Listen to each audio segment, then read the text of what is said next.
पुढची बातमी पाहूयात. राज्यामध्ये नेमकं चाललंय तरी काय असा सवाल आता उपस्थित होतो. कारण प्रेम प्रकरणातून तरुणीला जाळ्यामध्ये ओढलं आणि आक्षेपार्ह व्हिडिओ आणि फोटोज काढण्यात आले. ते सोशल मीडियावरती व्हायरल करण्याची धमकी सुद्धा देण्यात आली.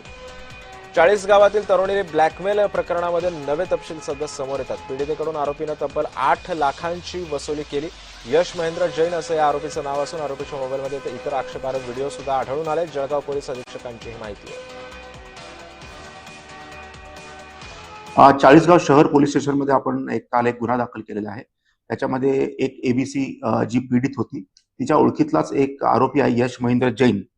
यांचे त्यांनी म्हणजे आरोपीने पीडितेचे काही व्हिडिओज व्हायरल केले आणि तिला धमकी दिलेली आहे आणि त्यांचे काही प्रायव्हेट ऍक्ट त्याच्यामध्ये देखील त्यांनी शूट केलेले आहेत आणि असं सांगून त्यांनी जवळजवळ 8 लाखाचं पीडितेकडनं आतापर्यंत ब्लॅकमेल करून अशी वसुली केलेली आहे.